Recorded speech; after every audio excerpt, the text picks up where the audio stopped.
Hello ladies and gentlemen, it's TX141 here, bringing you another Ace in a Day gameplay for the arcade mode of War Thunder. Today we're reviewing the P-47D-25 Thunderbolt. Now the Republic P-47 Thunderbolt was initially introduced as a replacement for the P-43 Lancer, also designed by the same company.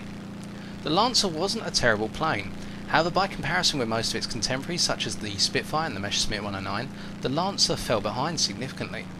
This was picked up by the American Air Force, and as a result the Republic company was told to go away and match the following specifications for their new plane. They wanted a plane with at least 650 caliber machine guns, a plane that had a very powerful engine, or at least an engine with decent horsepower, and a plane that was durable. The result was the Thunderbolt, and it was quite an extreme result. Why would I say extreme exactly? Well, the Thunderbolt had one of the most powerful engines of its time, the Pratt & Whitney Double Wasp R2800 engine. To go with that, the Thunderbolt fielded 8 50 caliber machine guns with a significant amount of ammunition for each gun. Moreover, it wasn't that manoeuvrable a plane, even though it had the elliptical wing design, with the plane weighing almost 8 tons when fully loaded. As a result, the Thunderbolt still wasn't as manoeuvrable as its contemporaries, however it had something unique about it in terms of its consistency as a fighter. Pilots noted that when they flew the Thunderbolt, its climb rate and performance below 2,000 meters was absolutely terrible. However, as they took the plane higher and higher in terms of altitude, they noticed that the climb rate got better and the performance of the plane remained consistent. Compared to the likes of contemporaries such as the Spitfire, the Thunderbolt wasn't designed for a particular role, and that was noted in its performance. Instead, its performance seemed to remain constant all the way up to the higher altitudes, say 7,000, 8,000, 9,000 meters, and this gave the Thunderbolt an advantage in a given dogfight because it was more of an all-rounder plane rather than one intended for a specific role. Ergo, this led to the Thunderbolt being adopted as a fighter escort for the Allied bombers when they made their excursions into Germany, although the Thunderbolt couldn't escort the bombers all the way to Berlin because of its limited fuel tank. This role was soon given to the P-51 Mustang in I don't know what year exactly, apologies for that. And as a result, when the switch was made to the Mustang, the Thunderbolt saw its final role, it's gone from fighter to fighter escort, it saw its final role as a ground attack plane because it could carry 10 HVAR unguided rockets and 2 500-pound bombs, although it could go up to 1,000-pound bombs if required. Ergo, the iteration we see here, the P-47D-25, was introduced probably in 1944.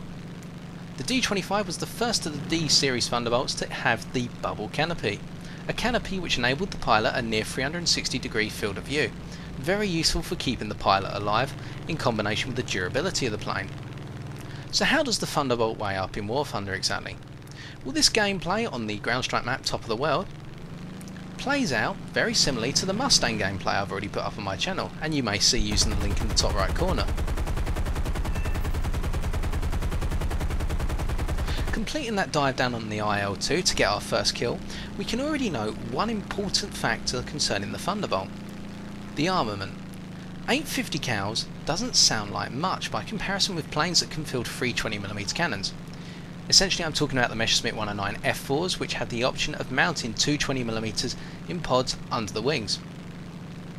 To be fair, 20mm cannons always seem to win out by comparison with 50 cals in arcade mode, at least, if two planes go head on.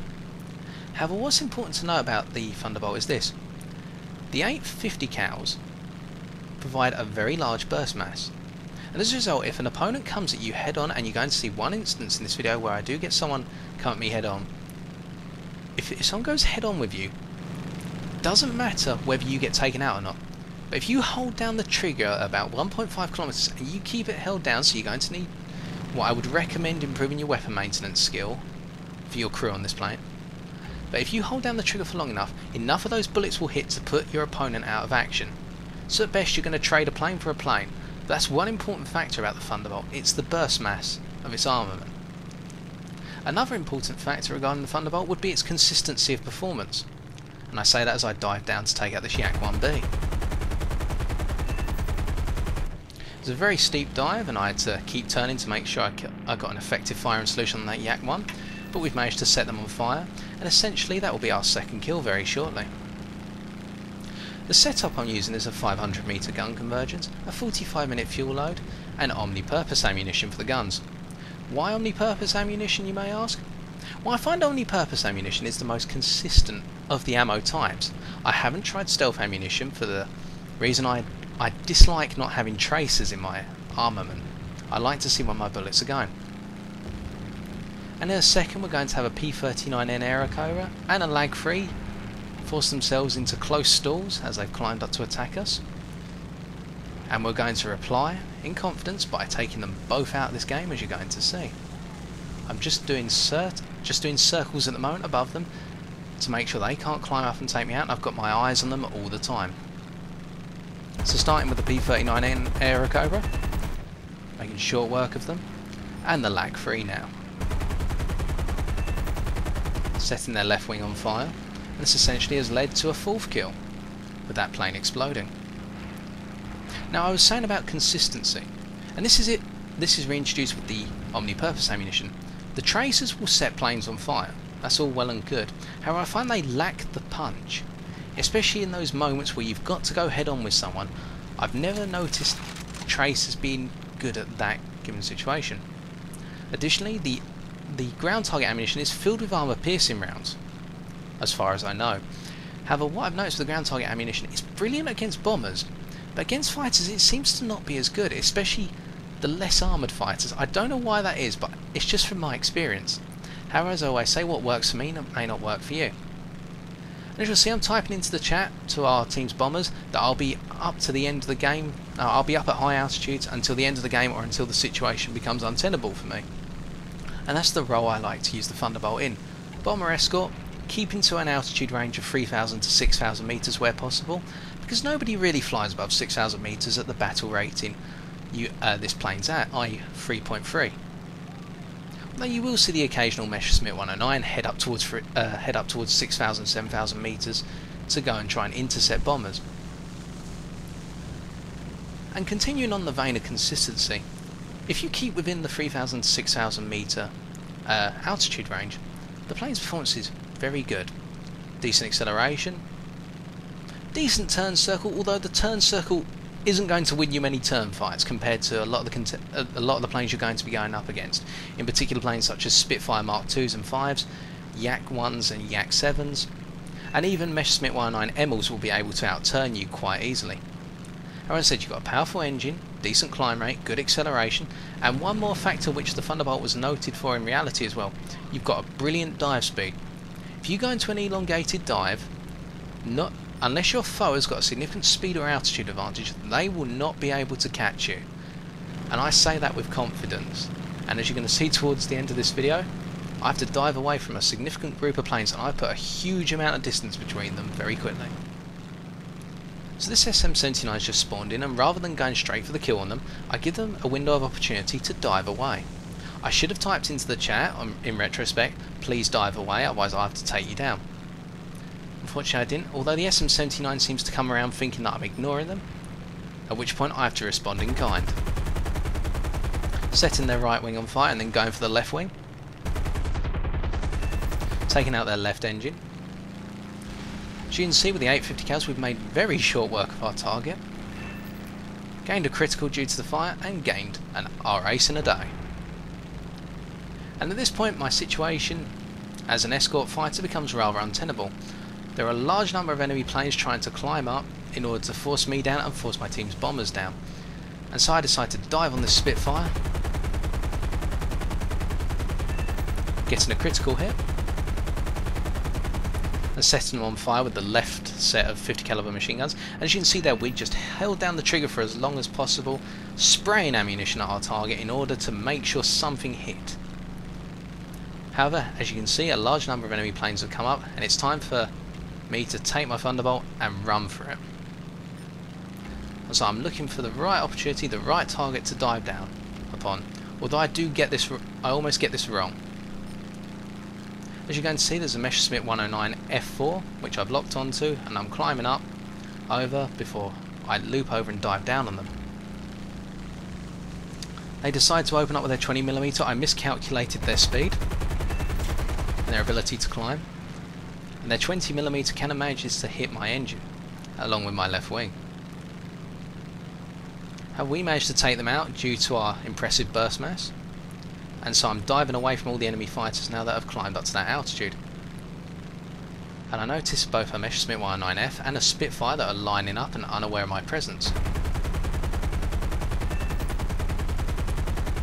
Rather than waste time on that F1, I decide to carry on with the Spitfire, taking out the Spitfire and using my dive speed to break away.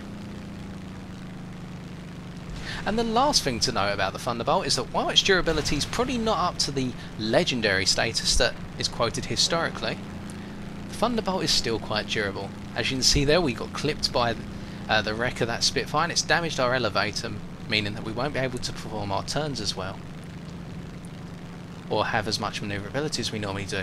And that comes into action when this MC202 comes up behind me in a second. Because as I go to turn, unfortunately I can't turn in time to face them head on, and so I've got to try and cut close to them.